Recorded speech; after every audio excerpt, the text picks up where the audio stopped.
And good afternoon, everybody. It is 1 minute past 3 p.m. on, what day is it today? Thursday. Thursday, the 31st of October. It's Halloween. I hope everyone's having a spooktacular day. If you don't know us, my name is Ross. This is producer Petch. Together, we run ActOnThis.tv, Act On This, the TV Actors Network, as it is known. If you're an actor and you want to work more in TV, you really want to understand the business of this business. If you basically like acting and you like actually earning money from your career, we sit down every single week with the biggest names in the game, the biggest actors, agents, casting directors, writers, producers, biggest names basically in TV. We host private Zoom calls for our members every single week, really sort of diving deep into what it really takes, as I say, to be successful and earn money from your career. So check out ActOnThis.tv. We've got some incredible sessions coming up. We can show you some of the stuff that's on the schedule soon. But we also go live here on YouTube and on Instagram and on, where else are we going out? LinkedIn, X. I think, and X as well, formerly Twitter. We're going out live all over the show. And we do this multiple times a week just to chew the fat on what's going down in the industry, do Q&As, help as many people as we possibly can for free.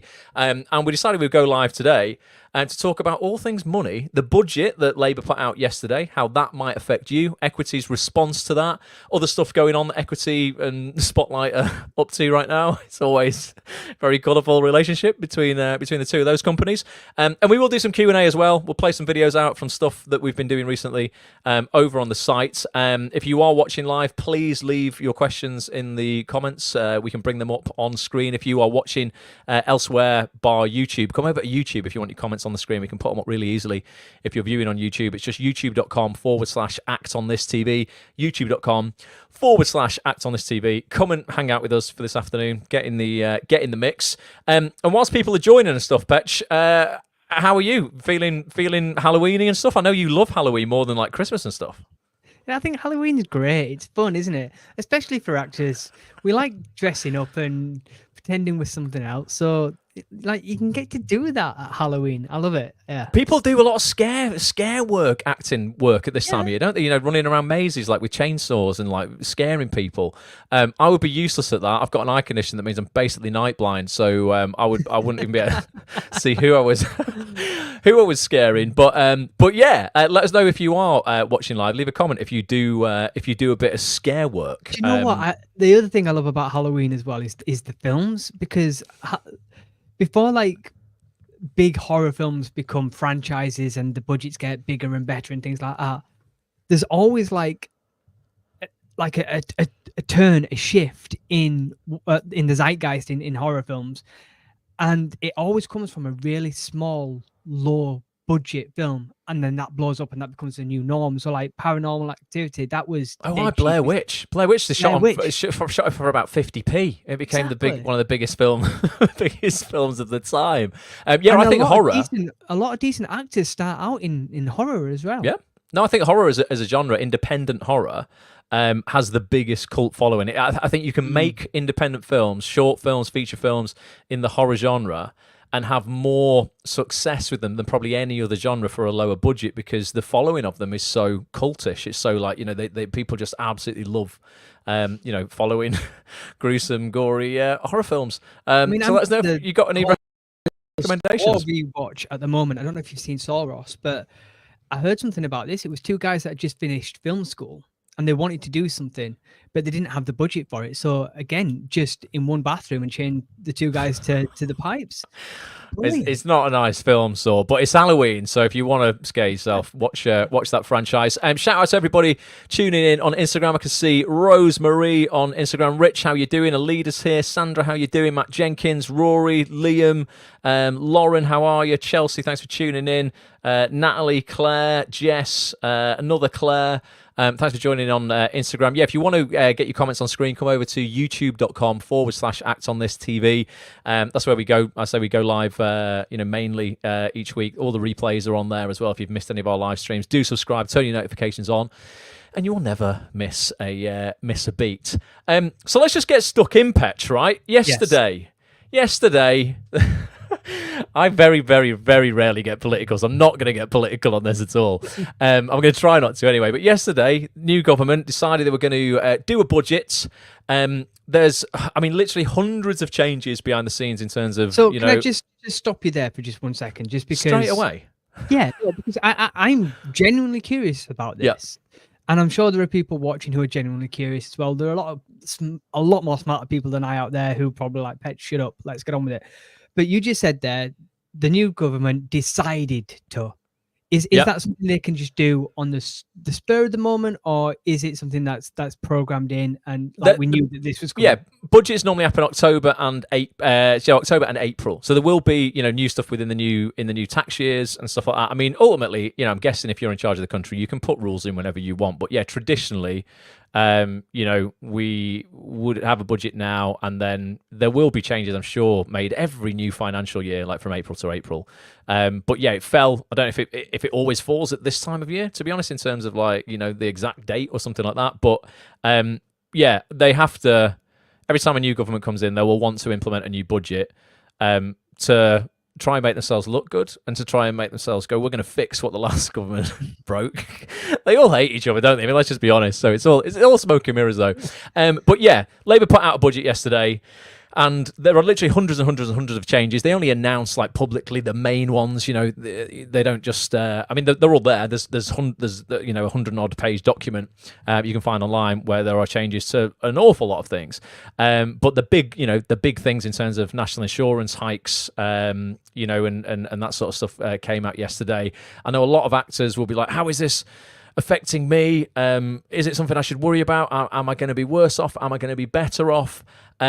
Generally speaking, I've had a word with my accountant this morning, Mr. Glingelly from Summit Chartered Accountants. In my opinion, the best actors accountant in the industry. He just deals pretty much exclusively with our industry, production companies, actors, directors, just everybody in the industry, really.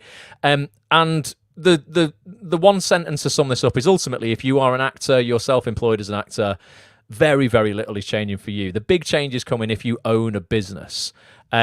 Some quite controversial things happened yesterday in terms of national insurance that businesses will pay for their employees. The ratios of like pay where they actually come in. Lots and lots of stuff. Changes to hospitality.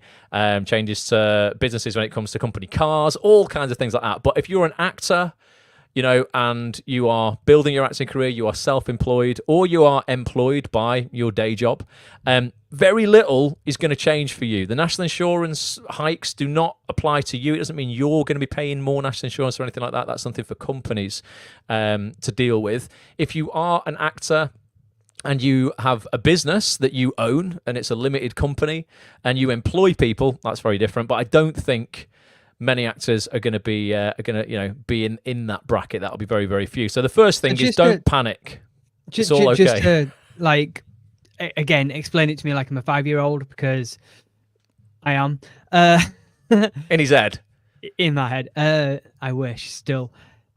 So you're saying there that an actor who is employed by someone else, so say like they've got a day job, a muggle job as I like to call it, waitering, waitressing, bartender, whatever, call center, their national insurance they don't have to worry Doesn't about change because their employer is paying that. Well, they still pay their contributions in national insurance, but the hike is not from a personal perspective. It's not what you would pay, along with your pay-as-you-earn tax. So me being self-employed, because I am freelance working with you, but I am my own boss, does my national insurance go up? Nope. You're all good, Petch. You're all good. Yeah. He's like, can you just clarify that? Yeah. See you later. He's off for the rest of the stream now. Definitely. No, it's really just for business owners, and people who employ other people on payroll. What if you're an actor? Because I know a couple of actors who do this, and you know them as well, who have set up a limited company for themselves. Doesn't affect you because you don't employ other staff. But even though as long as you're employing yourself, that's. I think if you're the sole director of the company, I think the stuff only kicks in, I think, over 5 employees, if I'm honest. I'd have to look at that 100%. Don't quote me on that. But yeah, it's not going to affect, your... I don't want to say normal actors. Most actors. It's not going to affect most actors. I want to go over. You always know when a budget is favourable for our industry when Equity don't kick off about it. So I want to share Equity's statement on it that came out yesterday as well, and it is quite favourable. But then I want to go into some other stuff that Equity have quietly announced recently, which I think could potentially be a little bit hypocritical. But let's have a look at that, and I'd love other people's thoughts on this. And also, if you're here live as well, just let us know if you normally actually track this sort of stuff. If you're even bothered about it, if this just goes over your head and you're like, I don't even follow budgets, I'm not bothered about the government, don't care who's in charge of what. Because I understand, for a lot of people, they might just not be interested in this, and you might be like, I'm not going to tune into that broadcast because I'm just not bothered. So Ian Donnelly has said, I own a small business, I employ less than 10 people. So to be fair, an extra 2% in employees' national insurance contributions won't make much of a difference. But I'm guessing Ian does track this with him being a business owner. Oh yeah, no, yeah, definitely, and you want to dive into it a bit deeper as well, because there's a few other things, like I say, even in terms of like company car allowances and all that sort of stuff, depending on who you employ, how you employ them, and what else you provide them with. There is stuff that hasn't hit the headlines, but is still in this like 178-page document I sort of leafed through this morning. So do check that out. Joanna over on Instagram has said, I'm in the process of setting up a business, so this is all very reassuring. Yeah, I mean, for like small businesses, like really small, when you're just setting up, there's not an awful lot of stuff that you're going to need to worry about unless you employ, a fair few people. I think you have to double check this, Ian, but I think it is if you employ over 5 people where the hikes actually come into play. They've reduced the level of pay your employees have to hit before you end up having to pay national insurance for them, our national insurance contribution. So it used to be 9,000-ish. Now they've dropped it to 5. So it does mean that basically, the government are going to be making a lot more money from employers' national insurance contributions, not employees' national insurance, but employers. But let's have a look at Equity here. So Equity said today, this came out yesterday, today Chancellor of the Exchequer Rachel Reeves delivered the autumn budget. Equity's General Secretary Paul Fleming commented on the budget. It's all a bit formalist, isn't it, though? I want Equity to have a little bit of a rebrand and just sort of be a little bit more one of the people. But it says here, so this is what Paul said: the performing arts and entertainment workforce are critical to national growth and the new government's industrial strategy. Our sectors stimulate local economies across the UK, boosting local businesses. I agree with that, Paul. He says, but 20 years of cuts at every level have seriously undermined the sector's potential. National and local governments shouldn't have to cut the arts. Couldn't read that. Shouldn't have to cut the arts to pay for basic public services. So he says today's investment in technology and new production facilities are welcome, as well as new recorded media infrastructure in the North East. Additional local authority funding should be used to restore slashed local arts budgets. The welcome change of tone on industrial strategy for the performing arts and entertainment industries, a result of Equity's input with the government, needs serious cash and meaningful detail. The government's own ambitions for our industry can't be realised without a roadmap to investing 0.5% of GDP in these growth sectors, expanding UK film and television production, strengthening artists' rights, regulating artificial intelligence, and abolishing the universal credit minimum income floor, which pushes people out of creative labour markets. The centrality of making work pay to the budget and the growth mission is also positive, but needs to go deeper, and Equity will keep pressing Labour to ensure a positive impact for artists, especially those in precarious work-paying freelance. I can't even read, can I? Especially those in precarious work paying freelance tax. Equity members will continue holding this government to account to deliver good work to all artists, good art to all workers, and equity to all people. Right. So it's saying something without saying anything, isn't it? It's a bit of waffle, right. That, Paul.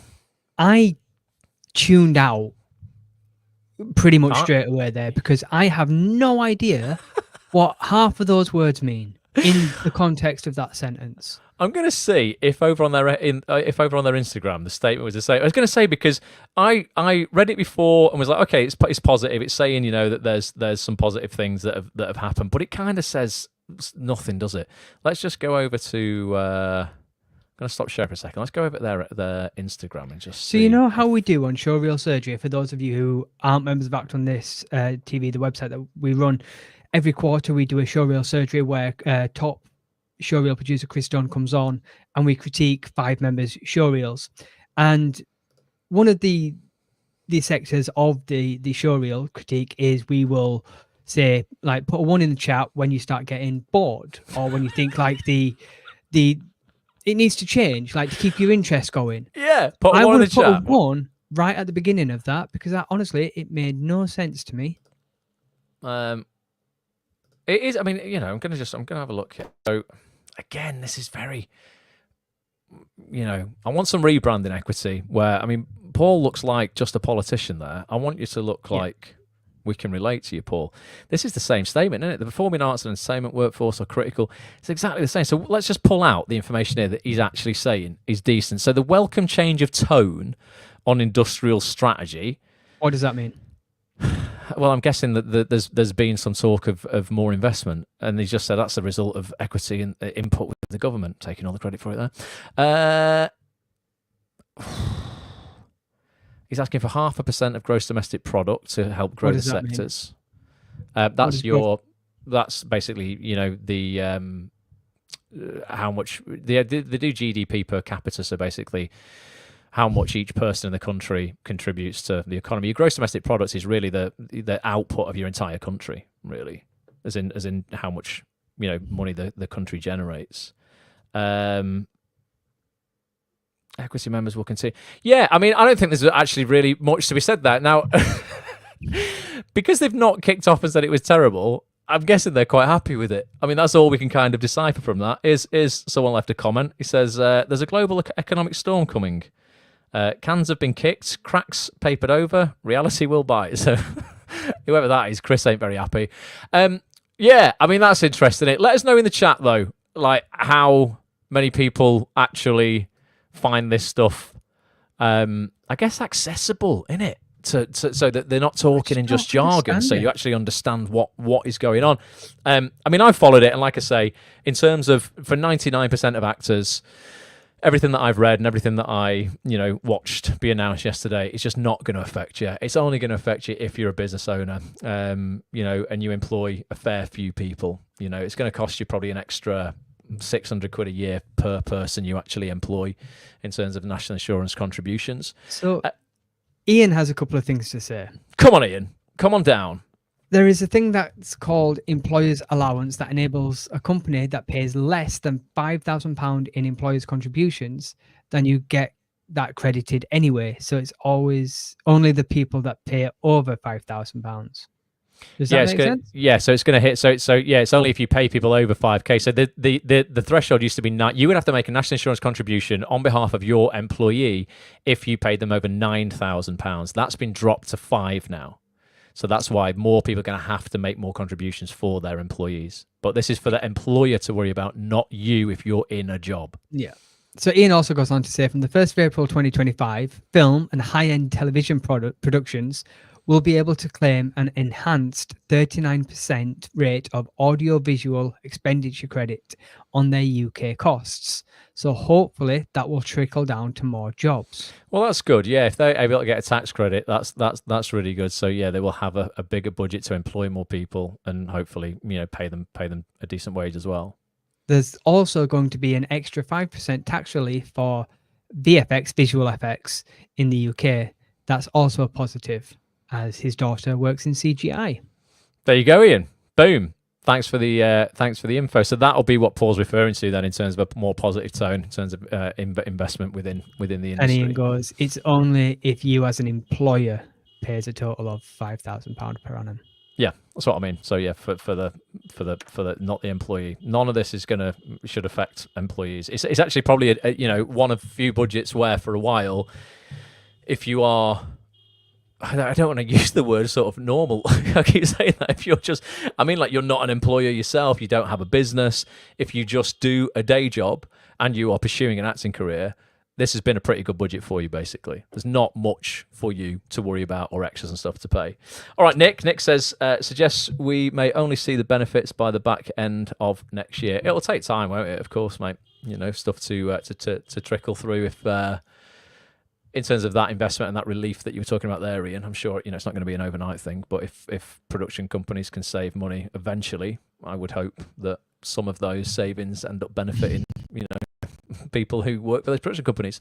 Alida over on Instagram says, what's a change of tone meant to mean? That was my question exactly, leader. Well, I would have. I presume he means it's a positive tone because he didn't complain. I read that statement and went, Paul's not complaining about it, so therefore in terms of reading into that, then it's either very neutral or there's just nothing very negative about it. It's just using a lot of big words to say nothing at all is what I got from that. Well, talking about big words. Just before we move on, Joanna again on Instagram has said, I've only heard about all this stuff from my workplace who read about stuff like this. Heard from Matt Hall too, and now from you, so I'm glad to be updated. That's why we've decided to do this, Joanna, because I'm sure that there's many people like me who are 5 years old in the head who have no understanding about anything that's going on. Just here to explain it, because Ross is a much smarter person than I am. It's just if you own a business, you really know about this stuff, honestly, because obviously I own a couple of businesses and Act On This being one of them. And I'll be honest, we get spanked as it is for 20% VAT on everything you sell, 25% corporation tax. You'll then pay tax on everything that you buy. I pay you pay tax on that money I pay you pay tax on everything you buy. Like, it's tax. So when you're a business owner already getting spanked, you really keep an eye on this stuff because you're like, please, I cannot afford for you to take more money off me. And unfortunately, that's what the government did yesterday for a lot of companies. But the smaller companies like ours, where you're very small, it's not going to have a massive impact, thank God. If you own Sainsbury's, that's going to have a huge impact. They have thousands of employees that they will have to now pay national insurance for. Well, a national insurance increase. So yeah, that's why, if you own a business, I promise you keep an eye on this stuff. If you don't, it's probably gone over your head. But I just wanted to reassure people when you're hearing about national insurance rises, because that was kind of the biggest headline out of this, that it is not you as a person who is going to be having to pay that. You're all good. Yeah. Ian has said, I guess it's all about confidence in the industry going forward. Greenlit projects need to be released. Yeah, and I'm buzzing about that. And we've been very, very sort of positive about this year in 2024. I know it's been a quieter year, but there have been, and I'll say it for the millionth time now, there have been more UK TV scripted commissions this year, particularly for Netflix and the streamers, than any other year in their existence. So it does suggest 2025, 2026 are going to be much, much busier for us actors. And now and you have certainty that for you, at least as an actor, from this budget, you are not going to be paying more, you're not going to be contributing more. That hopefully will help actors, have a more positive outlook on this industry, and also just more stability when it comes to investing in their career as well. Because I understand where people this year might have been a little bit sort of standoffish about going, I might not have new headshots done, I can't really, get a new showreel scene done, or maybe I can't join Act On This, or I can't join Equity, or maybe you're not a member of Equity, or you're not a member of Spotlight right now. Because you're like, it's up in the air. What are they going to do in the budget, this new government, all this sort of stuff? Am I going to be paying more? Now you're not. It'll hopefully give you a little bit more confidence, in your own situation, moving forward. So that's pretty cool as well. Sorry, dude. Matt Jenkins over on Instagram's asked a question, and I wasn't here for this call, so I can't actually answer it. But he said it would be interesting if you got a guest on to talk about tax as an actor. Differences between self-employed versus a limited company, national insurance, etc., and how self-assessment works while having a full-time job. I'm not sure Glenn covered that, did he? Yeah, God, yeah. We abso-freaking-lutely. I'm going to show you, Matt, something you go and watch now, mate. I think Matt's a member of Acts On This, isn't he? Matt Jenkins, I think so. Yeah, I recognise your name, Matt. I'm going to show you. I'm just going to go to the members area, Matt. Yeah, God, literally, I'm massive on this, Matt, because one thing that I don't think actors know, and I don't think the government even want them to know, because it's a way for you to save money, is if you just register, Matt, you're self-employed, even if you have a pay-as-you-earn job and you are paying tax, you work for Sainsbury's, say, to pay your bills, and you're paying tax on your pay-as-you-earn income. If you just register yourself as self-employed with HMRC, even if you're not making a penny out of your acting career, you can absolutely offset what you are investing in your acting career against what you actually pay in tax in your normal job. Now, people don't know that. They think they've got to be earning money in their acting career, and then they can just offset their expenses in their acting career off the money they're earning in their acting career. That's not true. You can offset the money that you're investing in your acting career, like Spotlight, acting classes, Act On This membership, maybe do one of our courses, get all the receipts, the invoices for that. You can actually claim the tax relief on those items against what you're paying as your pay-as-you-earn tax, but you need to register as self-employed to do that. Now, to help you, if you're a member of Acts on This, I'm in the members area now. I'm going to scroll all the way down to the bottom of the members area. You'll see here just the best people in the industry. We do Zoom calls every week, folks, with literally the biggest casting directors, agents, actors, writers, directors, producers, and other industry pros. And I brought on my own accountant last year, Matt, Glyn Jelly, this guy here, I just spoke to before we went live. I was like, I need you to reassure me so I can reassure actors that ultimately nothing's going to change for them after this budget. And that's what he was just saying in a voice note I was playing before we went live. And there's a 2.5-hour session here. It's called Save Hundreds a Year Going Self-Employed with top actors accountant Glyn Jelly. We cover everything you just mentioned there, Matt. Every question you could possibly ask about jumping into the self-employed world, registering as self-employed, the things that you can claim, the things that you can't, because actors get very confused about that. They think they can claim everything, and that's not true. Things that you probably won't know you can claim, that you can claim. We cover it all. It's 2.5 hours. I know it doesn't sound super sexy. It's about accountancy, but it will save you literally hundreds of pounds if you just watch this session. If anyone's out there, get an Act On This membership for 1 month. It'll cost you 27 quid. It's only £6.75 a week to get access to the best names in the game. More value than anything else out there. You'll pay 60 quid for a workshop where you'll get to perform for 2.5 minutes. It's pointless. You'll get access to an archive of 400 hours here and 14 hours of new coaching a month for just the price of a couple of lattes a week. Watch this session, and then Glyn will do a deal. I can't scroll down because it'll show you the deal. It'll show you how you claim the deal. But Glyn will do a deal for any Acts On This member where he will register you as self-employed for free if you're an Acts On This member. It won't cost you a penny. He will do that for you. And there's a deal that he will give you on your first year of accounts that he will file for you. But he basically makes no money on it at all. Just to help you get set up as self-employed, so you can at least in that first year claim back those hundreds of pounds you're probably not claiming based on the PAYE tax you're paying in your day job. So if you just want to save hundreds of pounds and start 2025 off in a profit, get an Acts On This membership, watch this weekend with Glyn, drop him a message, get him to register you self-employed for free, and then you can start claiming back that tax that you've paid this year, basically. So, Leader has said it was actually a very sexy webinar. There you go, Leader. Well, look, if you like money and you like actually earning out your career, yeah, it's a sexy one. So honestly, I'm quite obsessed with this because I'm just like, if you're not educated in this, they're able to rip you off, Matt. You're leaving money on the table. Like, the world is not designed to tell you how you can save money. It's designed to basically get you to spend it. And this industry is no different, You've really got to, do your research on what you're spending money on and whether it's value for you in your acting career. So talking about that, I'm going to move on, Petch, to something that is interesting. I don't know how I feel about this. I'm conflicted as hell because I have a love-hate relationship with equity. I think, on one hand, unions are really important to look after the workforce. They just are in general. I think that's a really good thing. But I'm not on board, and this is just my personal opinion, and I'm not saying it's right, and I'm not speaking on behalf of anybody else. This is just me. I am absolutely not on board with them taking Spotlight to the High Court to sue them for basically, what they think is too expensive when it comes to subscription fees for Spotlight. Spotlight are, and I'm going to show you in a minute, 198 quid a year. And if you use your Spotlight subscription and your profile properly, and you understand the business side of this business, which is what we teach at actonthis.tv, you can earn your Spotlight fees back in literally one job as a day of medical role play in this industry, which is very obtainable, very easily obtainable, accessible for most actors. It might not be the sexiest work. We keep using that word. It might not be like the most attractive work. We all want to be on Netflix, don't we? But if you just want to actually, get your money back quite quickly from Spotlight, there are so many ways to get employed as an actor if you have a Spotlight profile and you can promote yourself. Equity and Spotlight have been friends and partners in this industry for decades. It's something like 90 years. And I hate conflicts. I just hate conflict in general. I just think it's division in the world right now is at an all-time high, I feel.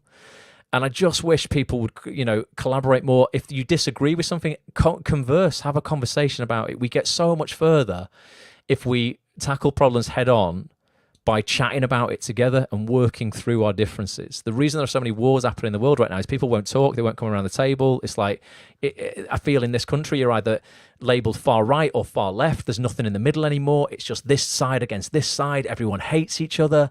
And it upsets me when I see, Equity going, right, well, we're actually going to go and, not talk to Spotlight. We're just going to sue this company that we're all probably a part of. We've all been a member of Spotlight, are a member of Spotlight.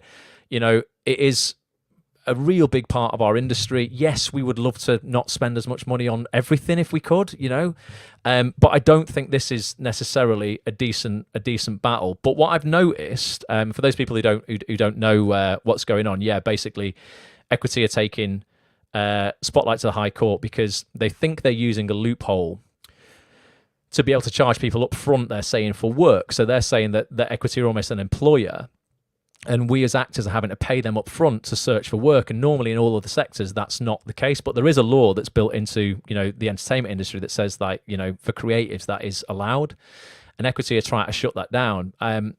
Based on the fact that I think they just, they're trying to say that the 198 quid a year is too much to spend.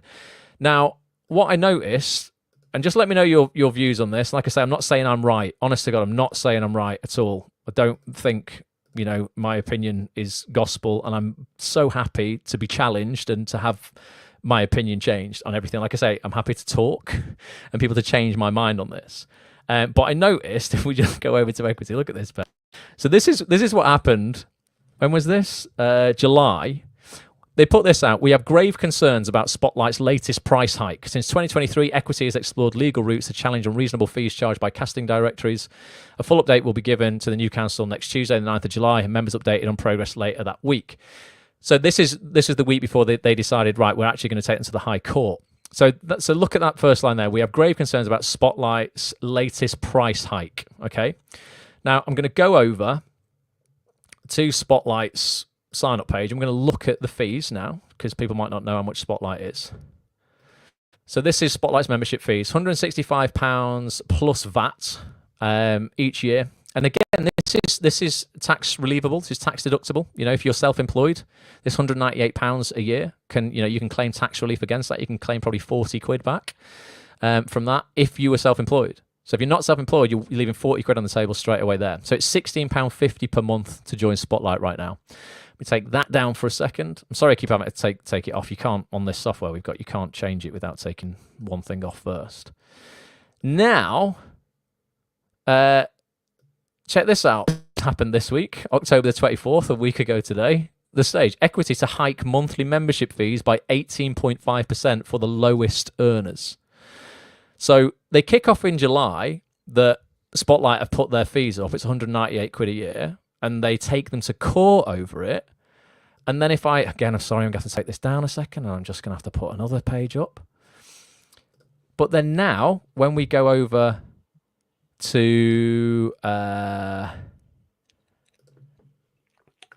price hike, so 2024 fees, this is what we're paying now. If you earn under 40k, you're paying £13.50 a month, so it's 168 quid. Next year in 2025, look at that. Oh, it's 198 quid, the exact same cost as Spotlight. So on one hand, you're saying Spotlight can't put the prices up, it's too expensive, but you can. And then, I'm not surprised the equity fees are going to have to go up, because taking someone to the High Court and suing them is going to take forever. It's a really long, drawn-out process. And who's going to pay for that? I said this on the last call that we did, like, no matter who wins, we as the actors lose. We're going to front that cost. Yeah, because if Spotlight win, they will claim all of their legal fees back off Equity, which will come from our subs. If Equity win, they will claim all their legal fees back off Spotlight, which we pay through our subs.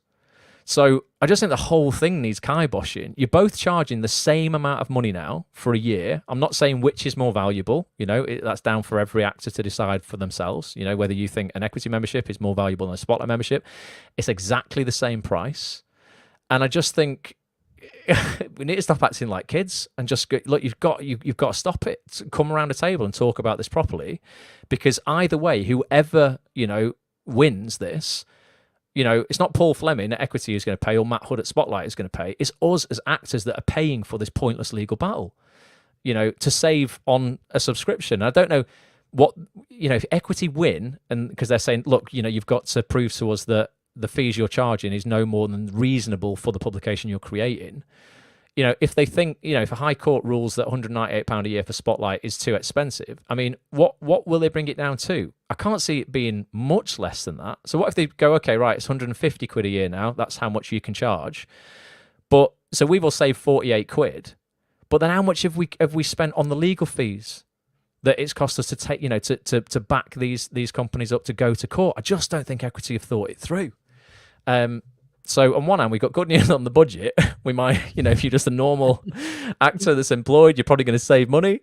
But then the money you save, you're going to be spending on a hike in nearly a 20% hike in your equity fees. And these are the people who are, campaigning for the working people. I'm like, so yeah, you're doing a campaign to try and save us money, but because you're doing the campaign, and I don't know if this is the exact reason, but I presume it's fed into it, because you're spending money on the campaign. Now, the lowest earners in our industry, end up having to pay, what is it, like an extra, so it's an extra £2.50 over 12 months. So it's like, an extra sort of 20, it doesn't sound a lot, but an extra 20 quid a year. Well, it's more than that, isn't it? Yeah, what is it? Yes, how much is it? So it's going to £2.50. Like 30 quid a year. Yeah, so it's 30 quid, yeah. So it's about £30 a year extra. 198 is 30 quid, yeah. Yeah, and then so and that's if you pay by direct debit as well. If you don't pay by direct debit, there's an extra £6 on top of that. Oh, is there? I didn't read that. Oh, yeah, of course it says there, yeah. So an extra, if you don't pay by direct debit, an extra 36 quid then, times 50,000 members. Let's figure that out, actually. How much are they making on this price hike? Because, again, it's hypocritical. You can't kick off on Spotlight going, you're making too much money, and yet 30, well, it's under, wow, okay. So, yeah, no, it's very easy to work out. Oh, no, 36 quid we're saying, aren't we? Let's say £36, and there's 50,000. It's £1.8 million extra. That'll probably cover the court case. So, I'm only the messenger. You kind of know my opinion on it. I don't think it's a great battle to be having. I think these are two allies that should really be speaking to each other and working this out amicably. But let us know your thoughts. Like I say, I'm totally happy for you to go, no, we're completely on board with this and you're wrong, Ross. I mean, that is absolutely valid. Just there to deliver the news with a hint of bias. But yeah, interested. Let us know your thoughts, and I'd love to. Yeah, I genuinely would love to know. I'd love to know whether you think it's worth it. Stevie's thoughts is he likes the 1p off a pint of beer. That's going to save him 50p a week. Oh, well, Steve. I mean, Steve, I love that. Do you know what though? I've got a bit of bad news for people in hospitality. So again, this was something that they didn't announce yesterday publicly, but behind the scenes, if you read the document of everything in the budget that was announced, it's nearly a 200-page document. You can go and leaf through if you're bored this weekend. But one of the things that they're doing, obviously, minimum wage is rising. They're trying to, over the years, sort of unify minimum wage. So at the moment, apprentices have a lower minimum wage than 18 to 21-year-olds, and then as you get older, the minimum wage goes up. What Labour right now, this government is trying to do is incrementally get it to a point where just there is minimum wage and that's it. So if you're 16, you get paid the same minimum wage as if you're 40.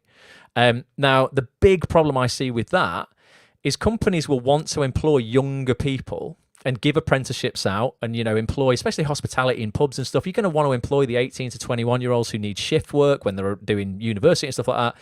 If you're in a pub, your hospitality, your hotel or whatever, you need people to wait on tables and things like that. You would typically employ younger people because that work suits them better. Now, they get work, but then you don't have to pay as much as you would pay a 30-year-old who you would have to pay more their minimum wage. Now, what will happen is businesses will end up going, well, there's no incentive to employ younger people because younger people will maybe have not as much experience. They might not be as good at jobs as, an 18-year-old might not be good at this job as this 30-year-old is. He's had a lot more experience.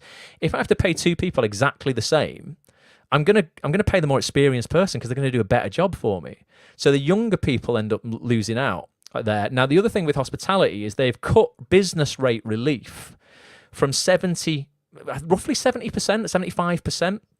In terms of relief that you would get on business rates if you owned you leased a pub or whatever, they're dropping that to 40. So they're almost halving the business rate relief you would get in hospitality.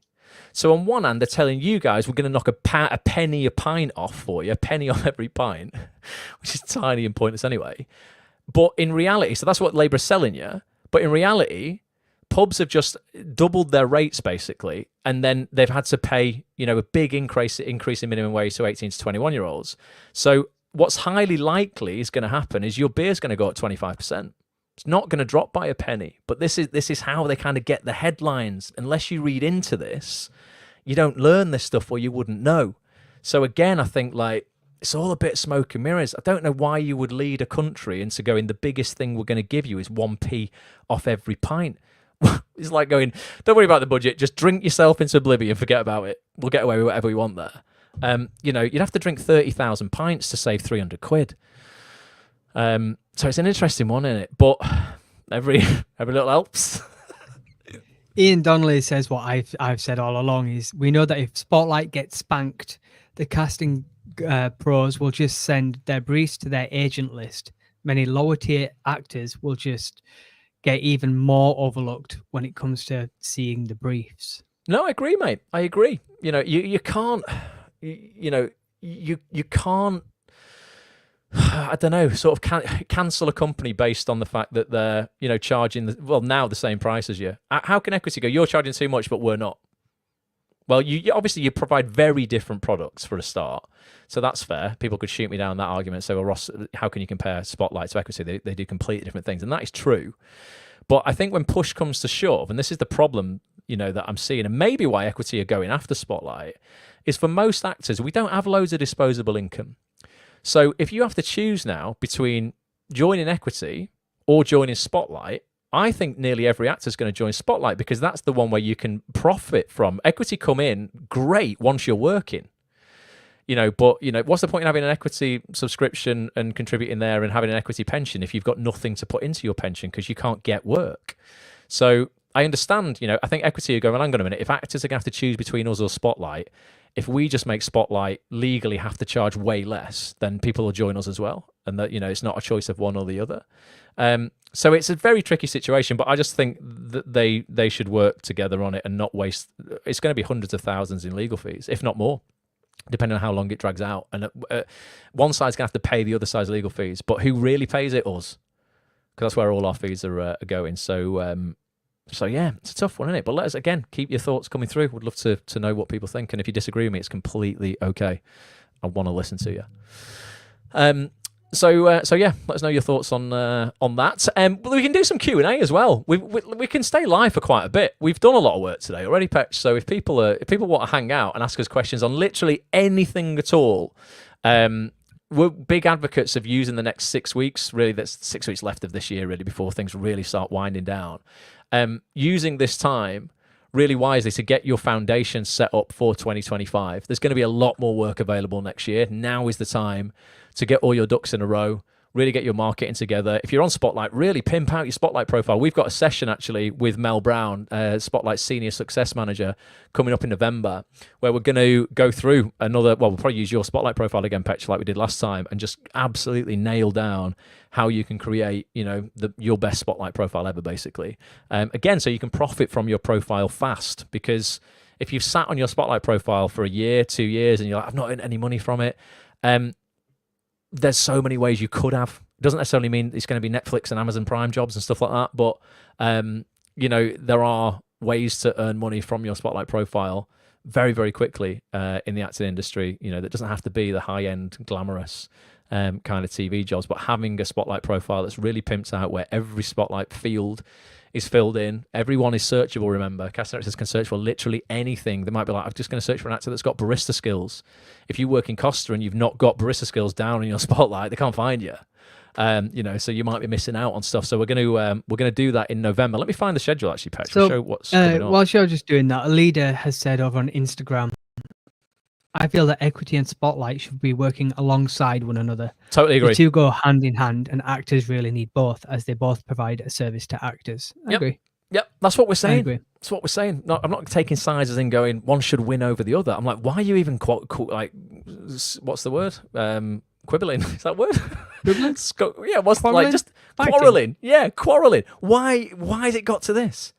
I mean, was there any conversation had before it got to, normally before you get to court, I would go, well, hang on a minute, can we have mediation? Can we sit around a table? Can we have a coffee with each other? Can we figure this out? I don't know. Maybe that did take place and they just had, what do they call it when you, irreconcilable differences. I think that's when you get divorced, and that's what you got to say. And they've gone, right, well, it's going to have to go legal then. But I'm just like, it's a bit of a nuclear option, that, isn't it? I would love to get the head of equity and the head of Spotlight on a live call with us, and let's just have a chat. Yeah, like a presidential debate. Let's just all of us have a chat. I could put Kate's comment up there. I can see Kate's put a comment, and I'm going to just pull up the schedule. I was going to let you pull up the schedule, and then I was going to go into the Q&As afterwards, pal. Oh, okay then. Let me do this. I'm just going to show you folks what's coming up on that. You are new to this site, if you've never seen it before, let me go over to the homepage. So I've been running this for 14 years. Petch has been on board with me for about 7 years now. And basically every single week we sit down, I mean, with the biggest names in the game as well, like literally the biggest names in the game, whether that's the top casting directors, agents, actors, writers, directors, and producers in TV. If I click on previews, if you go to actonthis.tv and click on the previews section here, you can see little 2-minute previews of some of the calls we've had recently. This was the call this week. We had Danny Brocklehurst, just named by the Hollywood Reporter as one of the most powerful producers in TV. He's also the producer and writer of Harlan Coben's Fool Me Once, Netflix's biggest show of this year, had 108 million viewers. He's the co-creator of Brassic. We had a brilliant session with Danny this week, 2 hours, where Danny was basically walking through casting from a writer's perspective, casting season 7 of Brassic that's happening right now. We go into that. We give you inside info on how you can get seen for Brassic season 7 if you think you are right for that kind of show. We talk about the casting director, what Danny likes to see from the self-tapes that come in, auditions. I mean, even basically gave people permission to write to the casting director, name dropping him, didn't he? To say, he did, say that I've said that you should be in this. So that was this week. Week before that, we did a showreel surgery where we really nailed down on people's showreels, going through a formula that will really ensure you have your best showreel ever for 2025. Act On This answers a big Q&A. Isha Sahota, one of the industry's top directors, just directed Harlan Coben's Missing You, directed Ridley, Grace for ITV. We had Coronation Street, Emmerdale, and Casualty director Duncan Foster on before that. One of the best actors just in the country, I think, Ian Paulson Davis. You'll know from all kinds of stuff. Probably one of the most experienced actors we've ever had on Act On This. The week before that, Table Talks, a podcast Petch and I do. Debbie Howard, another great director, who's given members of our community, members of ActOnThis.tv, work on shows like Coronation Street. Recently, super open to hearing from people. We have agents on. That was Audaire. We had Audaire Talent on. Johnny Boutwood, great casting director responsible for Stephen Graham's Boiling Point. Other great shows. Head of Hollyoaks casting, Mr. Peter Hunt, literally walking you through a step-by-step guide to landing roles in Hollyoaks.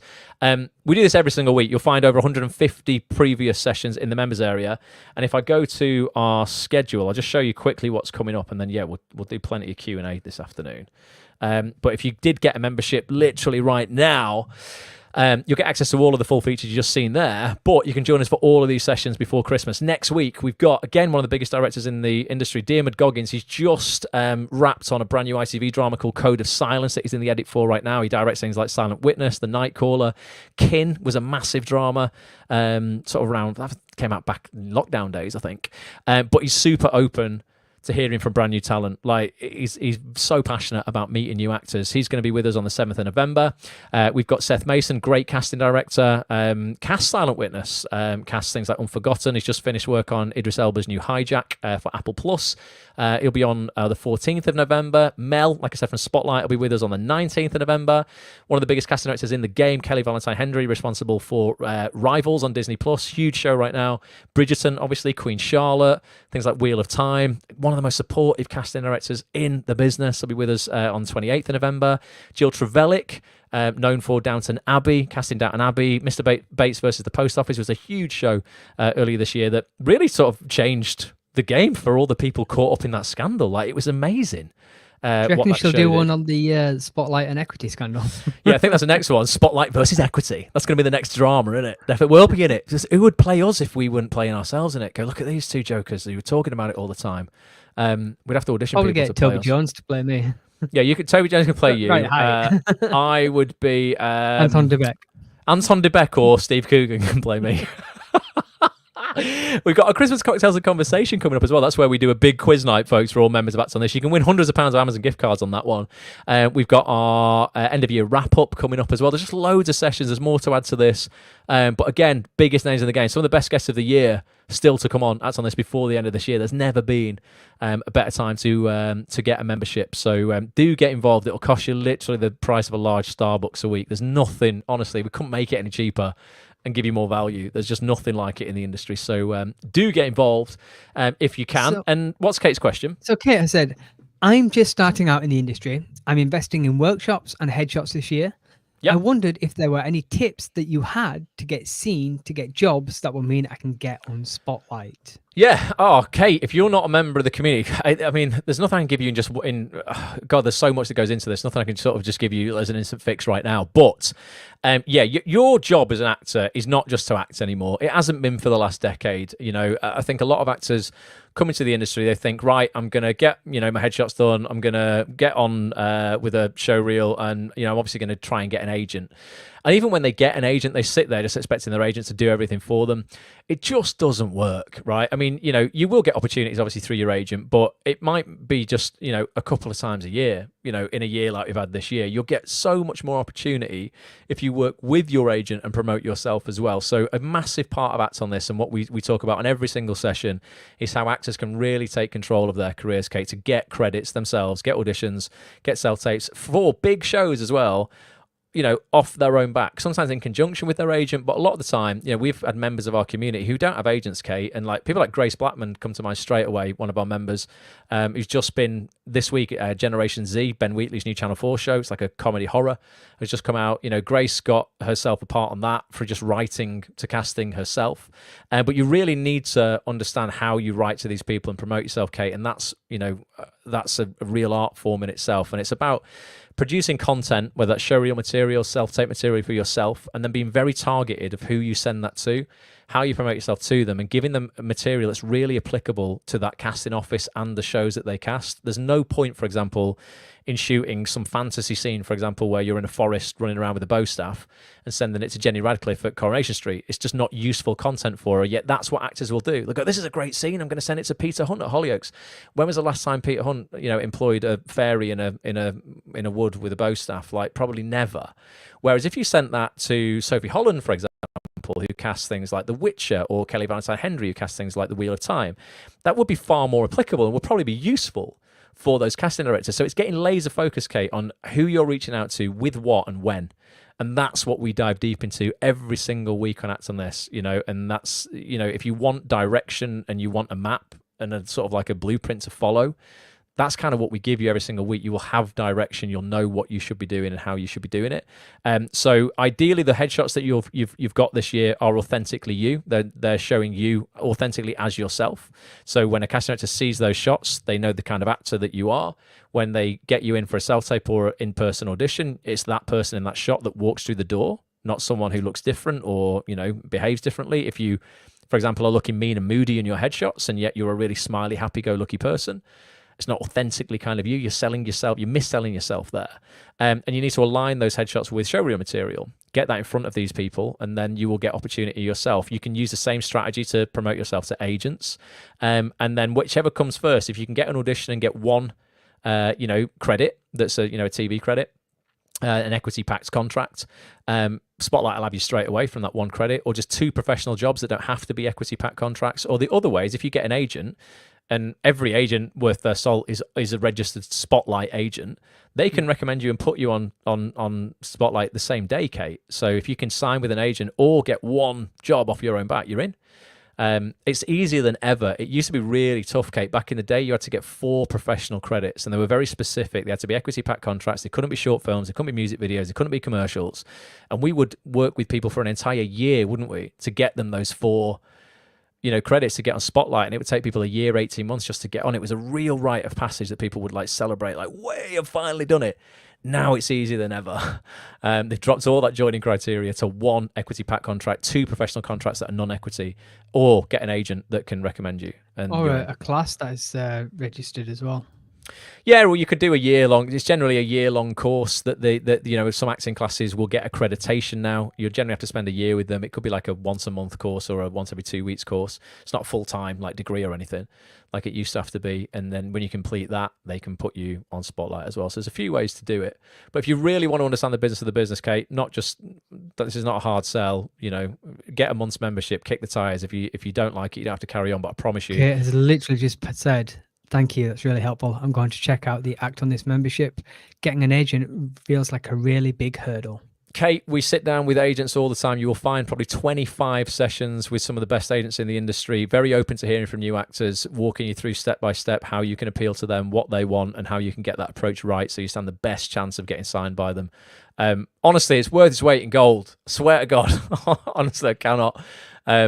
I got a shout about it. I just believe in what we do so much because I see it having such impact. And the biggest comment we get from people when they join, Kate, is they generally send us a message on X or post in our private community on the site saying, I wish I'd have done this sooner. Why don't you pull up the Trustpilot reviews? Because I feel like I'm just selling, but I will show you.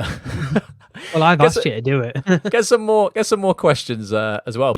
If you want to see other people's opinions of us, yeah, we have a Trustpilot that you can't fake because these are all verified reviews. Let me just change. I need to change to a different browser tab. Oh, press the wrong button. Hang on. Share. Yeah,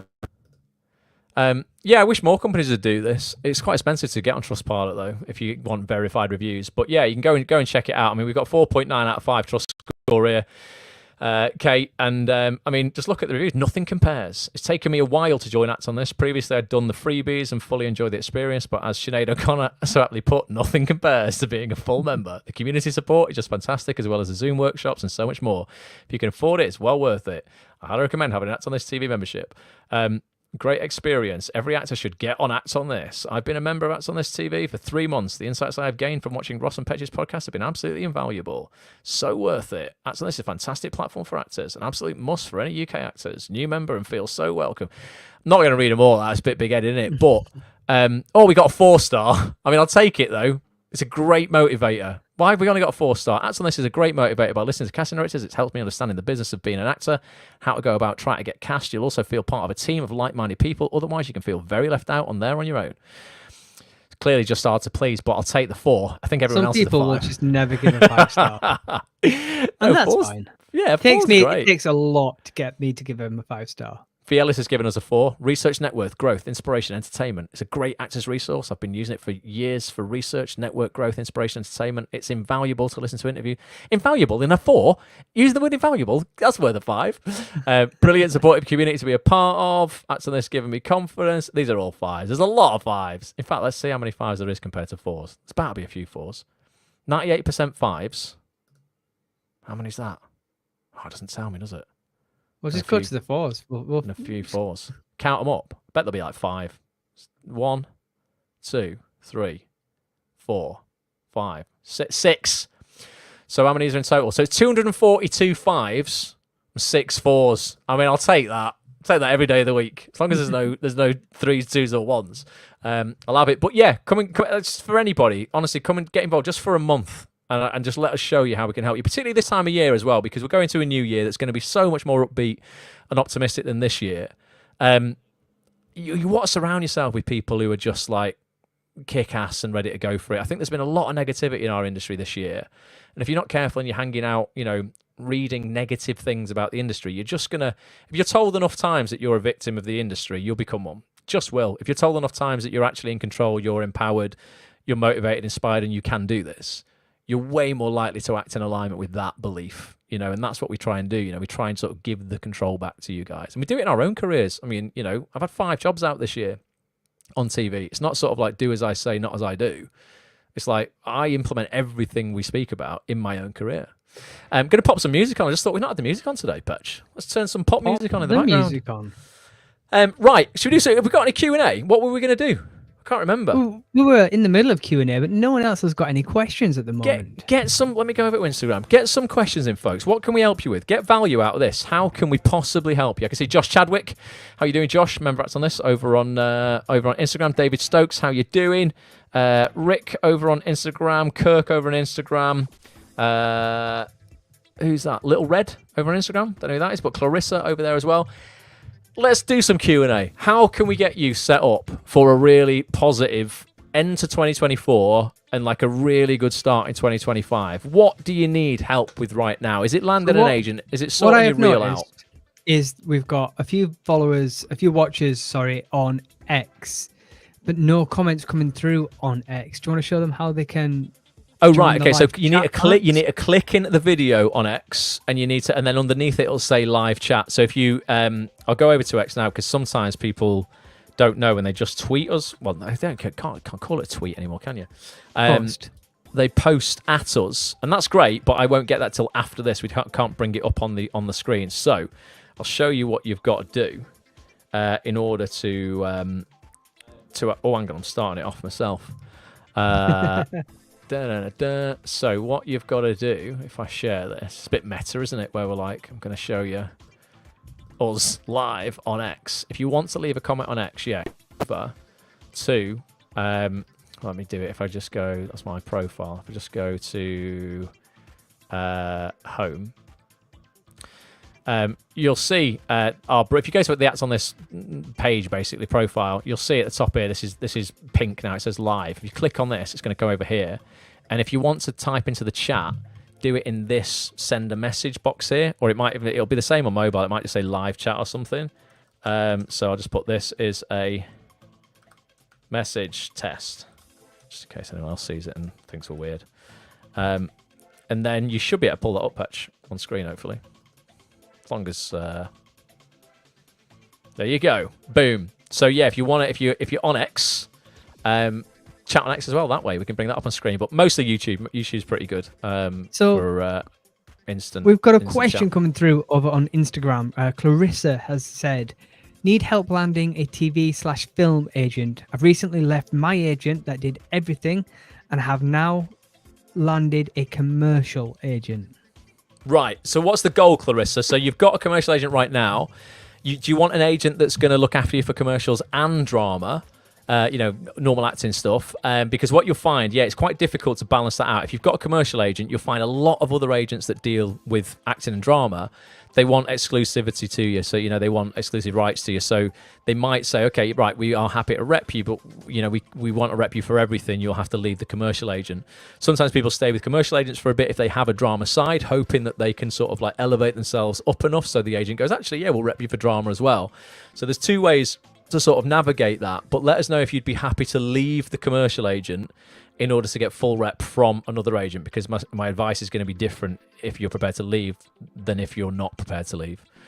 So do let us know, and then we'll go through some just general advice for everybody on agents as well at this time of year, because now is the time to be approaching agents. A lot of people don't think it is. They think it's going to be new year, new you, January time. Worst time to approach agents, because you and literally 20,000 other actors will be applying for rep in January. Agents have a window in December, particularly, where things are quieter for them. And we ask agents this all the time on Acts on This. This isn't me making this up. This is from the horse's mouths of dozens of agents we've interviewed on the site. They're like, I will want to get my ducks in a row and open up my client list and see where the gaps are in December, because they don't want to be starting the new year off behind, like trying to fill gaps in their client list. They want to be submitting people for the abundance of work that's going to be out there next year. So let us know, Clarissa, and we'll carry on with that.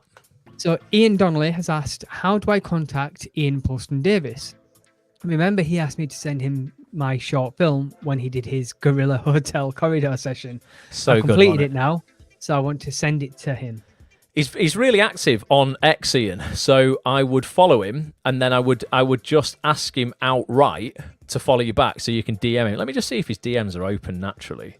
Other than that, you can send it to me, mate, and I can pass it on via email. But I can't give an email address out because of GDPR and stuff. I wouldn't really ever want to do that to a guest, because they haven't said, it's fine. Unless they say, give my email out, which some guests do. You could pass it to me, mate, and I could email it in. But I think it's nice for you to build rapport with him. So let me just again share my X. We'll hunt him down, and we'll see if DMs are open by default. Because I don't think he'll be following me actually, to be honest. Because we just have chatted on. Oh, it's WhatsApp on it where we were chatting. We were booking him as a guest. Oh, he is following me. So DMs are open. Let me see if he's not following me on a different account. I wonder if he's following Acts on this. You won't follow Bulletproof Actor. I've not got it on here though. I've only got that account on my phone. I don't know the password. But that's right. So he's not following Acts on this. So yeah, he's following me. But so his DMs are not open by default. So you would have to follow him, Ian. Not Ian. You have to. Yeah, Ian. Ian needs to follow Ian. Oh yeah, Ian Donnelly. Ian Donnelly, you would have to follow Ian Paulson Davis. At him, tweet at Ian. Hey Ian, chatted to you on Act on this session with Ross. You said I could drop you my script through. Could you follow me back so I can DM you? He's such a top bloke, mate. He'll be well up for it. So I would do that. Tweet him, give him a week because he's a busy guy. If you struggle at that point, email ross@actonthis.tv. I'll pass it on via email, and obviously I'll copy you. I'll give him your email. I can't copy you in because I'd be sharing his email again. I'll email him, give him your email if he wants to get back in touch with you, and and that job done. We can figure it out. Remember what he said on the call, though. He loves a pint, and now that you're saving one penny of every pint, just be like, "I'll buy you a pint." Yep, you could get him 30,000 pints, and you'd save 300 quid in. So well worth it. Such a great saving. What a fantastic line in the budget. So Ian has said, of course, I know we can't give out contact info online. I'll send it via you or X. I already follow him. Yeah, sweet. So you follow him. Just message him, mate. So you can't message him. Just post at Ian Paulson Davis. Hey Ian, great to chat to you on Act on This. Want to drop you the script through we talked about. Could you follow me back so I can DM you? Job done. He will do. He's just so good. He's top bloke. Clarissa has got back to us on Instagram, and she said, so I've just signed with the commercial agent. They do have a TV and film side, but those books aren't open at the moment. Yeah, they do this a lot, Clarissa, and there's going to have to come a point where you decide one way or another what you're going to do, and because you've just signed with them for commercials, you're not going to want to leave obviously straight away, so that's pointless. So you're going to want to give them a chance on the commercial side of things. What could happen? Two things can happen. You could start getting loads of auditions for commercials. You could start booking those. You're going to generate income for yourself and the agency. And they go, hang on a minute, Clarissa's a very, sort of lucrative client, effectively. We like her work in the commercials. So, yeah, we will rep you for the drama side of things as well. In which case, job done. That's fine. I would probably give it, to the middle of next year, give it kind of 6 months for that to kind of happen. In the meantime, obviously apply to agents that you want to apply for the drama stuff. Now, one way to find great agents in alignment with where you're at in your career is to be very honest with yourself about where you're at in your career. If you're looking for your first couple of TV jobs, I don't know where you're at in your career, you're going to want to start watching the shows that you think you fit in terms of your casting type. Now, serial drama is a very fertile ground for first TV jobs. We're talking, the soaps, basically, Hollyoaks, Casualty, Emmerdale, Coronation Street, EastEnders. Roughly 2,100 day player roles are cast every single year across those 5 shows. Start watching shows like that if you feel you fit those, figure out your casting type, look for the people playing those first TV roles, which will often be the day player roles as doctors and coppers and receptionists and delivery drivers, prison wardens, all those kind of 1-2 scene roles within shows. They're speaking roles. They're very highly paid. If it's Hollyoaks, you'll get $1,000 for doing one of those small roles. So you can earn quite a bit of money from them. But start watching those shows. Look out for those roles. Look on the credits for the actors who have played those roles. Google the actors and see which agent they're with. You will find that it comes up on page 1 of Google. Just if it was me, for example, you saw Ross Grant on the credits of Emmerdale. Google Ross Grant actor, and I know it happens. I'd not like Google myself, but my agent will come. My agent will come up. I'll show you. We'll do it. And we can do it for any actor. That your agent will come up in on page 1. Make a note, if you say you get a pool of 10 actors together, and they don't have to be your casting type, Clarissa, and it can be any gender, doesn't matter. When you might have a list of 10 actors, find that 3 of them are with one agent, someone with another agent, etc., etc.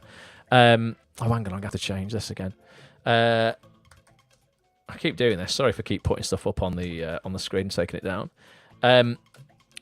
You will find a pattern emerging, basically, Clarissa, where you're like, actually, these agents are well connected with these casting directors for these shows. That's where I'm at in my career. So it's going to be well worth me writing to these particular agents. So then you're not wasting your time writing to agents that are, either right at the top of the industry, repping, background artists or people less experienced than you. You're going to sort of like find an agent that's at your level. So all I've done there is I've just Googled Ross Grant actor. You'll see a load of blurb and stuff at the top. But there you go. Second, so under my IMDb, second result down is my agent, Jane Hollywood. So you go, okay, right, I know Ross is rep by Jane, and then you would Google the name of the other actor you've seen in one of these shows, put the word actor after their name, find who they're repped by, and then you'll curate this list of 12, 10, 12 agencies, and they're really going to be solid agents for you to, for you to get in contact with. If you're an annual member of actonthis.tv, one thing we give you for free, not only will you save 45 quid a year on your membership, so it reduces it to like £5.25 a week or something. We give you something called the Ultimate Contacts Database, which is the email addresses, social media handles, spotlight pages, IMDb pages for every single casting director, casting assistant, casting associate, and agent in the TV industry. So there's a list of hundreds of agents there, all tiered as well, in order of like top tier, middle tier, lower middle tier agents, so roughly where they fall. In I guess there is a hierarchy, let's just be honest about it. And all the research has been done for you. Petch has put in 500 hours into that document, and it gets updated every single month. We don't sell it. It's a freebie just exclusively for annual members of the site as a thank you for committing to a year to Act On This. But you'll save nearly 50 quid a year on your membership as well, compared to a monthly membership. So if you need contact details for any agents, we can help you with that as well. But that's what I would do. It's almost like reverse engineering the agents that are going to be applicable for you. So give your commercial agent 6 months or so to see how it goes with them. In the meantime, still apply to other agents for the drama side of stuff. Be honest and upfront with them initially. I've got a commercial agent. I'm looking for someone to rep me for drama. Are you cool with that? You might find a match, so you end up with a drama agent and a commercial agent. If after 6 months, by summer, nothing's gone down with the commercial agent at all, and it's not really bore much fruit, maybe you just want to look for rep that will rep you for both, because you'll be this is the reality, you will be a slightly more attractive prospect to a lot of agents if they can rep you for both commercial and drama. That's just the way it is. But dedicated commercial agents are very, very good because that's what they focus on. So we find that some of our actors earn a lot of money out of their commercial agents. So if you want to earn money, again, that's why I give it 6 months. It could work out very well with them. Nice. And that's it for questions at the moment, pal. Well, I still want to chat for a bit. Otherwise, we're going to have to go back and do some work. Got any more questions or what? It's because we went live an hour earlier. Normally we go live at 4:00, where more people are finishing work and stuff. It's only 3, so I can see not as many people are going to be watching this. If you're watching the replay though, and you've got questions on the replay, please post them on X at Act On This TV.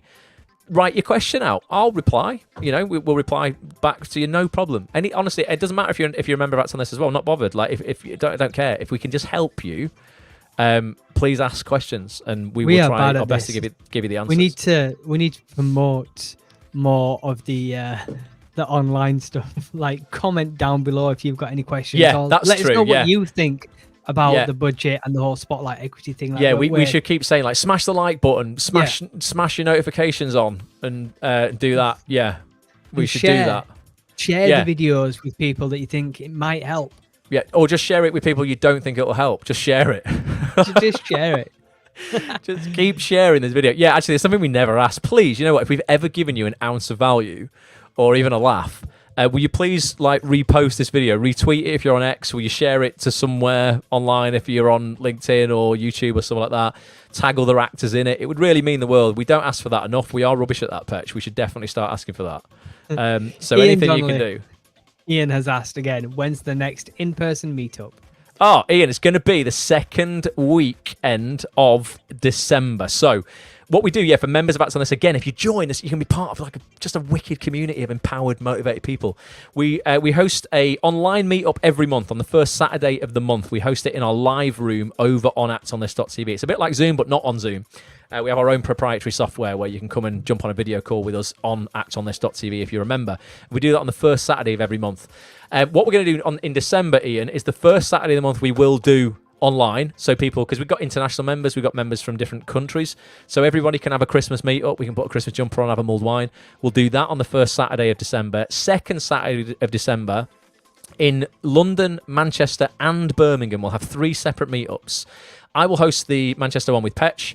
Lawrence Russell, our member, will host the London one, and Di Ellis, the legend, who's just got a self-tape off Kelly Valentine Henry, top casting director. Shout out to you, Di. We'll host the Birmingham one. I hope anyway. I'm going to let them know about it. Second Saturday, 11 a.m. till 1 or 2 p.m. in it. 11 a.m. till 2 p.m. on the second Saturday. You can go longer if you want because it's Christmas. People might get merry, but that's the official timing. So it's the second Saturday of December. 14th of December. 14th of December. Boom. You heard it here first. Yvonne. Yvonne's asked, are you going to dance with me, Ross? Yep. Yvonne, I will have a mulled wine and I will moonwalk right down 53-2, the theatre where we hold the meet-up at. Yeah, not a problem. You get yourself down there, get a Christmas jumper on. I will. I'm not afraid to show you my moves. 100%. Absolutely. You need a few Baileys first. We'll make... No, just... One mulled wine's enough for me. If you put a shot of amaretto in it, it's fine. It's more than enough. I don't drink nowadays. One mulled wine with like a lot of whiskey in it is absolutely fine. I had a shot of Bailey's last night in my hot chocolate. I was slurring my words, wasn't I? I only had 2 sips. I was like, hang on a minute, I've lost all coherence here. Petch will do the worm because he can do that. Is it called the worm? That thing that you do? Yeah, the one. Yeah, so Petch can do the worm because that's his signature dance move, and I'll do either a standard moonwalk or a sideways shuffle moonwalk. I'm happy to do either of those. Just don't ask him to step and click in time. No, I've got so much rhythm when I've had a drink and Michael Jackson comes on. But if you ask me to step and click at Petch's wedding, I was like completely out of sync. When you watch me on the video, it's so funny. I'm just not very good. I have to dance to my own rhythm basically. That's what I've realised. Don't make me do it in time. Everyone else has to do it in time with me. I'll be like the lead in this. You just do what I'm doing. It's all good. Right, come on. I want some more questions. Otherwise, right, 13 minutes. We're going to finish at 1:30, and then because we have to go and do some work. But I like hanging out online more than doing work. So I know. Why don't we play the trailer out whilst people are thinking for Danny's? So we had Danny Brocklehurst on this week. Yes. This will show you, if you're not a member, this will show you a bit of a preview of what we do and how these sessions work. Danny is, honestly, we say it in this as in tongue in cheek, but he is one of the most powerful producers in TV, full stop. The Hollywood Reporter just named him as one of the top 50 producers in the world. He's the co-creator of Brassic. He wrote Netflix's biggest show of the year, Fool Me Once. He produced that as well with Harlan Coben and Richard Fee and Nicholas Schindler at Key Street Productions. They're like just a powerhouse, brilliant people. And Danny came on, spent 2 hours with us this week. He talks about his whole career, that process, but he also dived quite deep into the casting process for Brassic Season 7 that's happening literally right now. It's being cast right now. So you'll get the inside track on stuff that's being cast on our calls as well. That's kind of what we do. So I will play this out. Get your questions in. Let me turn the dance pop off for a second. I'll remove us off the screen. I'll take that off because we don't need that. I'll take Petch. No offense, Petch, but he's gone.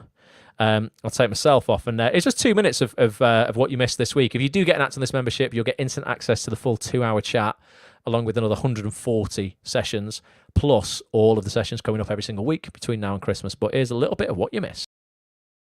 He has written some of the biggest TV shows on earth. The Hollywood Reporter just named him as one of the most powerful producers in TV. And although he doesn't know it yet, he's here to give us all jobs on Brassic. It's Mr. Danny Brocklehurst. Danny, good evening, mate. How are you? Yeah, I'm good. Thanks, Ross. How are you? Tonight, we're going to dive deep into Danny's 20-plus year career. We're going to look at casting from a writer-producer's perspective. Going to discuss how you, if you're watching, can develop your script ideas for TV, and so much more. But who is Danny Brocklehurst? Like, how have you got to where you've got to as one of the most powerful people in telly, apparently?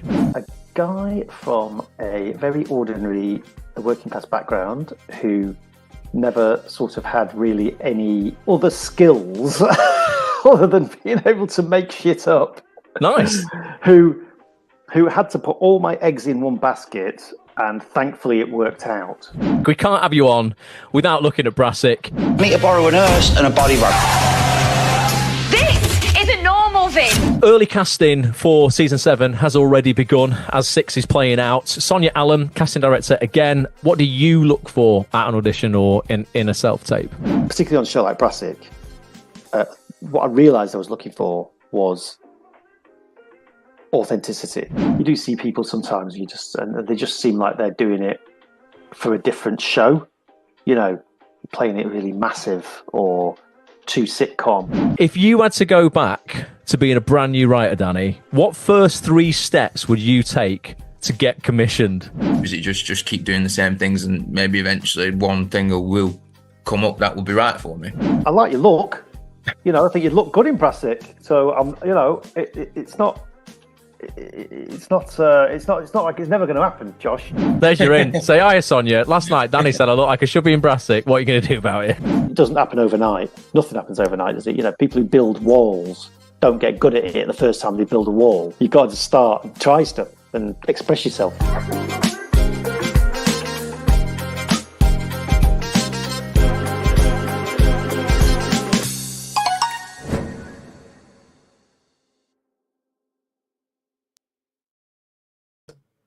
$2 hours. Well, it's just, I think it's slightly over, isn't it? Just roughly two hours with Danny. He's just such a top bloke, honestly. And like he said there, yes, his name is like one of the most powerful producers in TV right now, but he's just a proper normal bloke from Manchester who just likes people, wants to support new talent. He's massive on working class talent as well. It's underrepresented in the industry. There's only 8% of creators in the industry right now from a working class background, 60% are middle class, and I guess the other 32% made up from super rich people or something.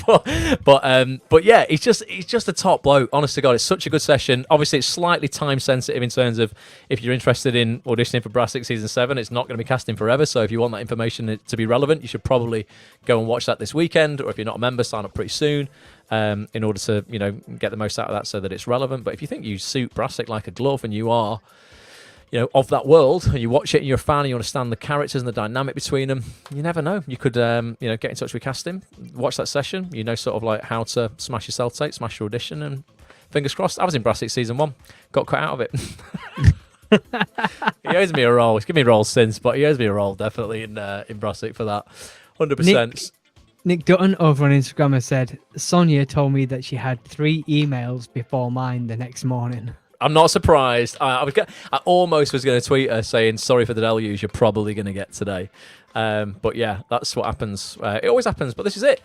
We just bring the best people on. Like, if you just want to hang out from the comfort of your own home with the best people in the industry who are just lovely, kind, giving people who are positive and going to make you feel good rather than tell you how shit everything is, which a lot of people out there want to do right now, come and get involved with us, because we'll always try and, G you up and motivate you to actually get shit done rather than sit there and just, be told there's no point, which is what a lot of other people right now want to kind of tell people in the world, not just our industry. But we don't like that. Don't like just sitting there being the victim. It's like, how can you be the victor of the story you are telling yourself? So come and get involved. But I love that session. I thought that was really cool. We had some great sessions recently as well. That one with Ian Paulson Davis was one of my favourites. Ian's train broke down on the way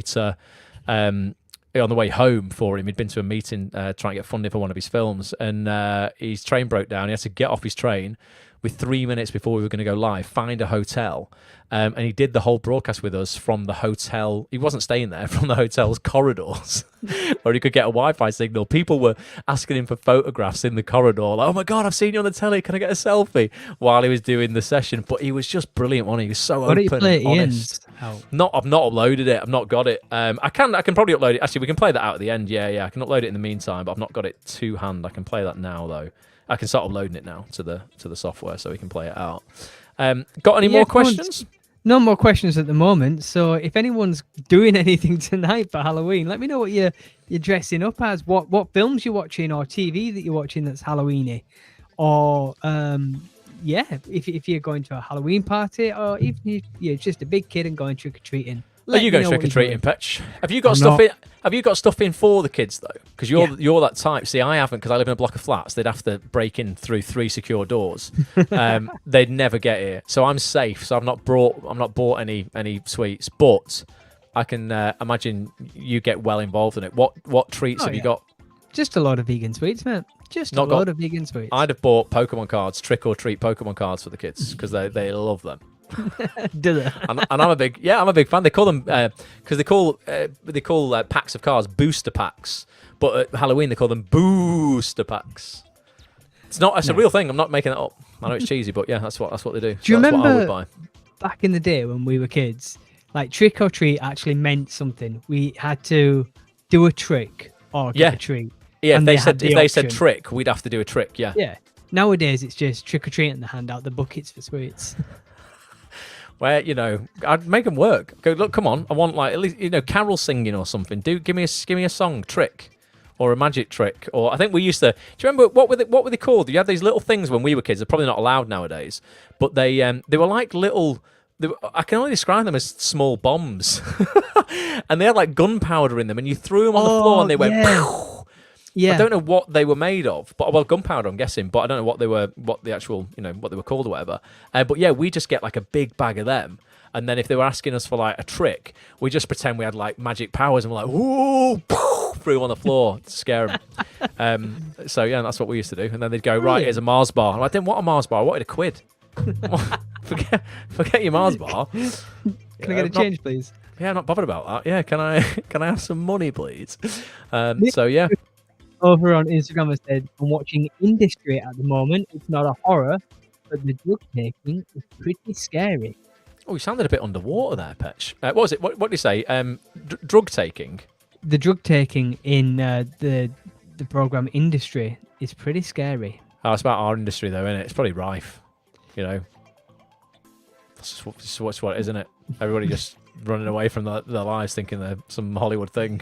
It's not big. It's not clever. Just say no, kids. Just say no. Say no. Joanna says it's Pagan's New Year. Woo! Oh, woohoo! I thought she was going woo. So I don't know anything about that. Like it's not like witch stuff. Yeah, I'm going to Sam. See, I can never say this correctly. Samayan ritual later tonight. I'll read it, Petch. Where She's is going it? dressed up as Maleficent. Oh right, okay. Oh, is that from what is that? Maleficent. What is that? Maleficent was Sleeping Beauty. Ah, I guess I know that name. Where was that on Instagram? On Instagram. Apparently, Industry is about the stock markets, not about us. Oh, is it? Oh, I thought it was about the TV industry. Alida is saying Generation Z is the funniest thing she's seen for years. Have you seen Grace in it yet, Alida? Because you know Grace from our community. I've not seen that footage yet, but I can't wait to watch that. Definitely, that's something I really want to see. It's supposed to be really good. It's comedy horror from Ben Wheatley, great director. Rob Jones Collier's in it. Yep. Good mate of ours. So yeah, I do want to watch that. Ian Donnelly has said the local kids arrived last year. I had a prosthetic, totally realistic arm that I had sawn off on Casualty a few years ago. When I handed them the sweets, it fell off. They absolutely beat themselves. That's brilliant. So you did an episode of Casualty, had a prosthetic arm that had been cut off, and used it to give kids sweets. Great, Ian. That's a good one, mate. Hopefully you've still got that. Sawn off. I had it sawn off arm. What did I say? Blown off? No. Ian's saying sewn. It's not. It's sawn. Sawn off. Sawn. Oh yeah, but he's proper northern, Ian, isn't he? So not Ian. I mean you, Petch. Sawn. What else do you say? Sawn That's reet northern, aren't you? Reet Northern. Yes. Reet a lot of Yorkshire tea. You should be in Brassic as well with that accent. I'd love to be in Brassic. I think I should be Tomo's adopted brother. Tomo should be Tomo's Tomo. adopted. Yeah, you sound a bit like Joe Gilgan as well. Tomo. Loving a bit of that. Right, we've got 2 minutes left. I'm really milking this out, so I've not had to do any work. Samian is pronounced Son. I wasn't talking about sword. So that. I'd go, what is that, Samhain? No, but yeah, that's pronounced Sown. There you go. Learned something there. I mean, why is it spelt like that, Ian, if it's pronounced like that? I've never understood it. I've been going down these rabbit holes recently on, like, I get my TikToks on Instagram like an actual adult.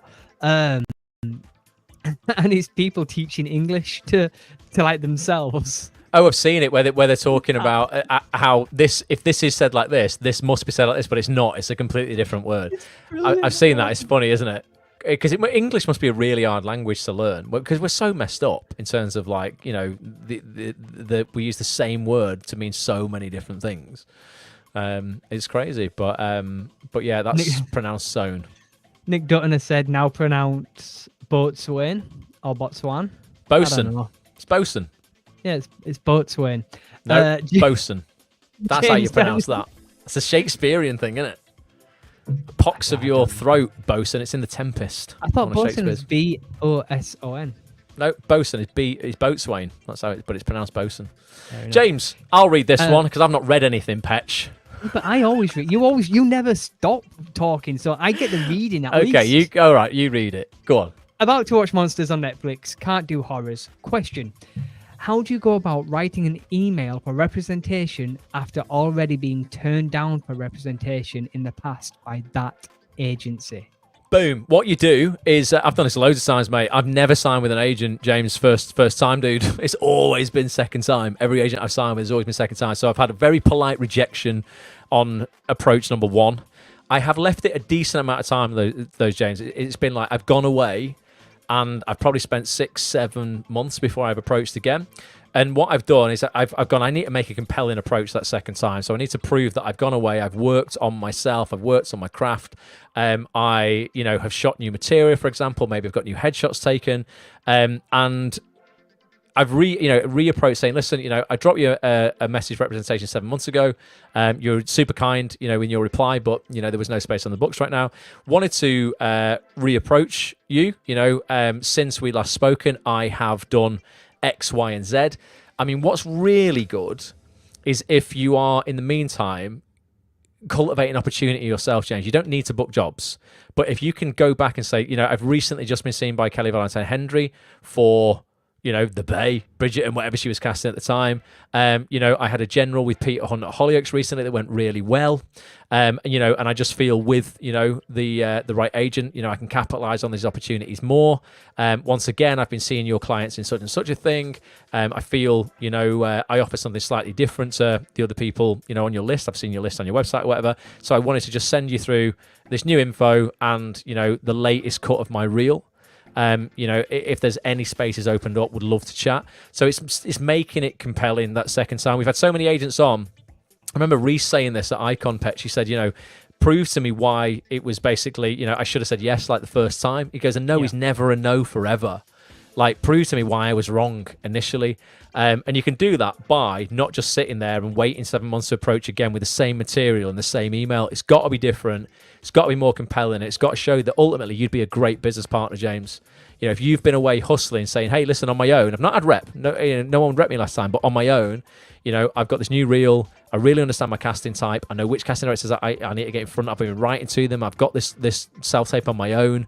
Who was it this week who got the? It was Donna Gray in our fast track group who just got a general with Jill Charnock at Hollyoaks. I think it was Donna, wasn't it? I think so. I can't remember. People are getting these opportunities on their own, James. And if you can then go to an agent saying, hey, listen, I've done this all off my own back, they're going to be like, God, okay, this person understands the industry, they understand themselves, they know how to sell themselves, and they're bringing opportunity to the table without me. We'd be great business partners because I can bring opportunity to the table, they can as well, and we can share in the fruits of that labour then. So that's what I would do, mate. Show them you are proactive, show them that you'd be an asset to that agency, and show them that you understand the business, basically, and it'll be music to their ears. Most actors write to agents as damsels in distress, saying, hey, basically, I know nothing about the industry. I know nothing about where I'd be. I've not had a job for ages. I know if I could just get an agent, I could get seen. When that isn't the case, you can get seen without an agent. And they just dump a load of unhelpful stuff on these agents. Like, here's the latest short film I've been in, and you'll see me at 18 minutes into this. It's like, I don't have time for that. Like, cut your best bits out of your material. Show me just your best bits. Give me a compelling show reel. Show me some headshots that look like you, that are well taken, and you've put yourself together well. Your spotlight page is all filled out, looks great. All of your skills are on there. All of the profile fields are filled out. You're a business, just show them you'd be a great business partner, mate, and you never know. It's always been the second time for me where I've approached. Nice. So we're at 25 to now, Ross. I think what we should do is do a quick recap of the main call as to why we weren't live in the first place, because I'm sure there's people that have joined now that have probably missed the beginning. So if we do a quick recap, and then we can end on Ian Pulsam Davis' mashup. is Mashup. Show you what you missed if you weren't on that call. So, yeah, for those people just joining now, or if you are watching the replay and for some reason you didn't watch the whole thing, we went live today because obviously it was the Labour budget 2024 yesterday. A lot of actors have been messaging us and worried because they've been hearing of national insurance hikes. We wanted to come on and tell you that just applies to employers, people who own businesses. Very little, well, basically nothing practically is changing for, the average actor. I mean that with respect. I don't mean average as in you're just average, but as in if you do not own a business, if you do not employ people, if you were not just about to pass on hundreds of thousands of pounds to your children in terms of like inheritance tax and stuff has changed. If you don't own a hospitality business, like ultimately, if you're just an actor, self-employed, working and building your acting career, this has been a really good budget for you. Nothing has changed. If anything, things will be better for you. So there's nothing to worry about. When you're hearing about these hikes of national insurance, it does not apply to you. It doesn't mean you're going to be paying more national insurance. That's something that businesses, unfortunately, have kind of been hammered by. That is not a great outcome for businesses, but for you as an actor, it's absolutely cool. We also covered something that's a little bit controversial when it comes to Equity suing Spotlight, or basically taking Spotlight to the High Court because they think they charge too much for their services. That's £198.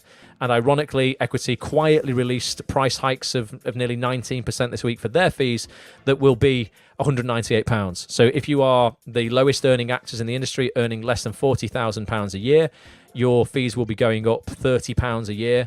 For your Equity subscription, bringing it in exact alignment with Spotlight. They're both, for both services, £198. I personally, my personal feelings, and as I said, I don't know if, I'm not saying these are right and you should believe this at all.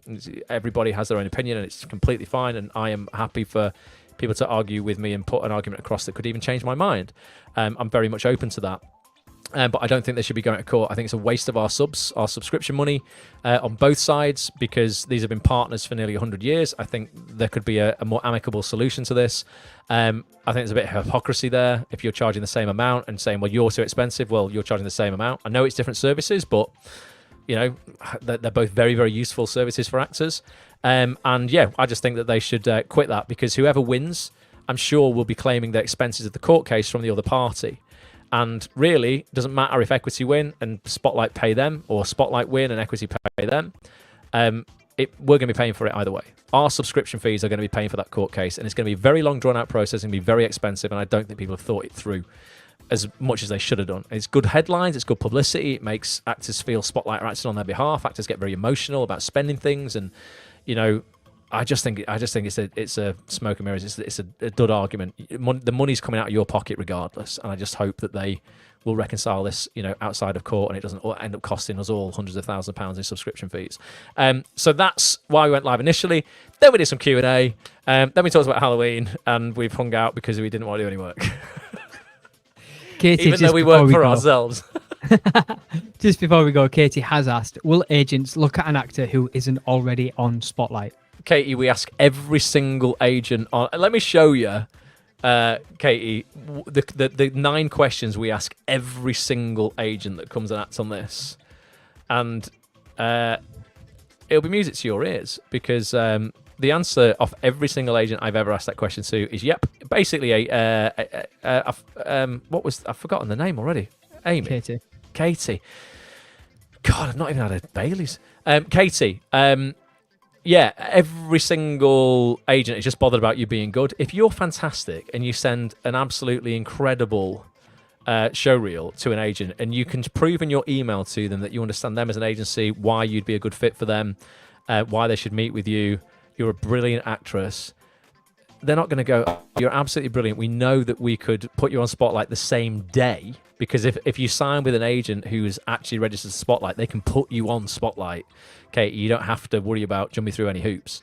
They're going to take you on. Of course they are. So if I just click on this one, for example, and I go and leave the rest to... Hang on, let me bring... Time to leave. Yeah, that's what I... Oh, there it is. Most Pause. instantly. Pause.